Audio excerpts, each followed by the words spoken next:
আওয়ামী লীগ এদেশে কমপক্ষেও 50% ভোটারের আস্থা অর্জন করে চলে, এটা তাদের জানতে হবে।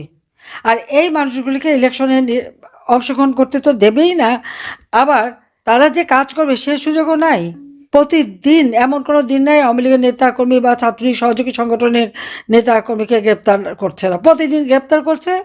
আর লাশ, তাদের লাশ ভেসে বেড়াচ্ছে। এই কয়েকদিন আগেও লক্ষ্মীপুরে আমাদের ছাত্রলীগের এক ছেলে, 10 দিন পরে তার লাশ পাওয়া গেল নদীতে ভেসে আসা।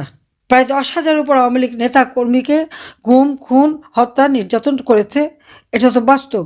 আপনার যার যার ইউনিয়নে বা ওয়ার্ডে কতজন মানুষের ঘরবাড়ি এবং এই সমস্ত জীবন জীবিকার পথ বন্ধ করে সব ধ্বংস করেছে, সেই তালিকাটা বের করে যার যার ফেসবুকে দিয়ে দেন, ইউটিউবে দিয়ে দেন, দেওয়া দরকার। সবাই মানুষের দেখা উচিত যে ইউনূস কী সংস্কার করছে। সংস্কার হচ্ছে তার অর্থনীতি ধ্বংস করা, সংস্কার হচ্ছে জনগণের নিরাপত্তা কেড়ে নেওয়া, সংস্কার হচ্ছে সংখ্যালঘুদের উপরে পাশবিক অত্যাচার, নির্যাতন, লুটপাট করা। তার সংস্কার হচ্ছে মানুষকে দারিদ্র্যের পথে নামিয়ে দিয়ে তার রাজত্ব করা। আর সবচেয়ে বড় সংস্কার একটা করে ফেললো, আপনারা দেখেন, আপনারা জানেন T20-তে আমাদের ক্রিকেট খেলতে পারবে না। ক্রিকেট টিম আর T20 বিশ্বকাপে খেলার সুযোগটা হারিয়েছে। অথচ বাংলাদেশ ম্যাচ খেলবে, বাংলাদেশ আন্তর্জাতিক পর্যায়ে এই ক্রিকেট খেলবে, সেটা তো আমি ক্ষমতায় থাকতে নিয়ে গিয়েছিলাম। আজকে কি কারণে আমাদের এই যুব সমাজটাকে ধ্বংস করে দিল? কি কারণে আমার ক্রিকেট আন্তর্জাতিক ক্ষেত্রে তারা যেতে পারবে না? ক্রিকেটে বাংলাদেশ সারা বিশ্বের কাছে একটা স্থান করে নিয়েছিল। ইনোসেন্ট মেটিকুলাস ডিজাইনের অংশ হিসেবে তার সংস্কারের ফলে নক্ষত্রের পতন ঘটেছে। বাংলাদেশ খেলতে পারবে না। এত কষ্ট লেগেছে আমার এটা দেখে, কারণ হ্যাঁ, আমি চেষ্টা করেছিলাম বাংলাদেশ যেন টেস্ট ম্যাচ খেলার যোগ্যতা অর্জন করে। অস্ট্রেলিয়াতে গিয়েছি, তাদের ক্রিকেট একাডেমিতে দেখেছি, আমাদের ছেলেদের ট্রেনিংয়ের ব্যবস্থা করেছি, সব রকমের সহযোগিতা করেছি। আওয়ামী লীগ ছাত্রলীগ ব্যান করেছে, অবৈধভাবে ক্ষমতা দখলকারী ইউনূস ডাকাতি করে ক্ষমতা নিয়েছে। তার কি রাইট আছে বাংলাদেশ আওয়ামী লীগ বা ছাত্রলীগ বা আমাদের সংগঠনকে সে ব্যান করে, আমাদের ইলেকশন করতে দেবে না? তাহলে এটা কোন ধরনের ইলেকশন হলো?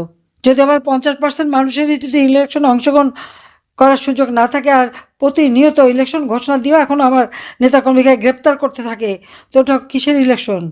সরকারি কর্মচারীদের উপর নির্দেশ সব জায়গায় হ্যাঁ ভোট নেওয়া, এটা তো সরকারি কর্মচারী আইন লঙ্ঘন করা। যদি তাদের উপর যে সমস্ত নির্দেশ সেগুলি লঙ্ঘন করে যাচ্ছে, আবার একজন বলে ফেলেন না এতে কোনো ওরা কি ক্ষতি হয় না। কেন ক্ষতি হবে না? কাজে আজকে আমাদের প্রত্যেকটা দেশের মানুষের চরম একটা দুঃসময়। গণভোটে হ্যাঁ পক্ষে ভোট দিতেই হবে। সেখানে সরকারি কর্মচারী, পুলিশ, এমনকি সেনাবাহিনী, সশস্ত্র বাহিনী, বিজিবি সবাইকে কাজে লাগাচ্ছে। তাহলে আবার ভোটের দরকারটা কি? আপনি হ্যাঁ হ্যাঁ করে চাচাই দেন, ওটা হ্যাঁ হ্যাঁ হয়ে যাবে। কারণ নায়ের তো আর সুযোগ নাই, না কে বলতে যাবে। ভোট কেন্দ্রে যেই যাবে মব হবে, অর্থাৎ তাদের মারা হবে, অত্যাচার করা হবে। কাজে আমাদের যারা ওই ভোট, যে ভোটে আওয়ামী লীগ অংশগ্রহণ করতে পারবে না, সেখানে আমাদের যারা ভোটার তাদের তো বা সমর্থক, তাদের তো ভোট দিতে যাওয়ার দরকার নেই। তারা কেউ ভোট দিতে যাবে না, গেলেই তো অপমানিত করবে, গেলেই তো তাদেরকে হাত তুলবে, মারবে, ধরবে, অত্যাচার করবে, এবং বাড়ি বাড়ি যে ধমক দিচ্ছে। ভোট কেন্দ্রেও যেতে হবে, তাদের চোখের সামনে ভোট দিতে হবে। তো দরকারটাকে নিজেরাই দিয়ে নেন। প্রবাসের থেকে ভোট অলরেডি সিল মেরে চলে আসতেছে, এই তো অবস্থা। তো এই অবস্থার থেকে দেশকে মুক্ত করতেই হবে, দেশের মানুষকে বাঁচাতে হবে।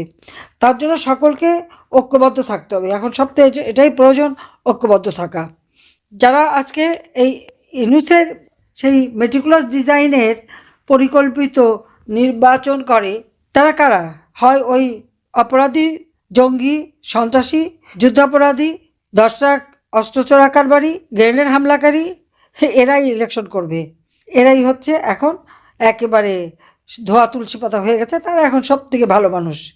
আর আওয়ামী লীগ যে বাংলাদেশের স্বাধীনতা এনে দিল, মাতৃভাষায় কথা বলার অধিকার, বাংলাদেশে আর্থসামাজিক উন্নতি করা, ঘরে ঘরে বিদ্যুৎ দেওয়া, চিকিৎসা সেবা দেওয়া, লেখাপড়ার ব্যবস্থা করা, বিনামূল্যে বই দেওয়া, বৃত্তি প্রবৃত্তি দিয়ে মানুষের জীবন মান উন্নত করা, প্রত্যেকটা মানুষের কুড়িয়ে ঘরের থেকে সেই টিনের ঘর দালান কোঠা করে দেওয়া, চাকরির ব্যবস্থা, কর্মসংস্থান ব্যবস্থা, ব্যবসা বাণিজ্য, ডিজিটাল বাংলাদেশ, প্রায় 8,200 প্রকারের সেবা প্রদান করা, এসবই আওয়ামী লীগের করা।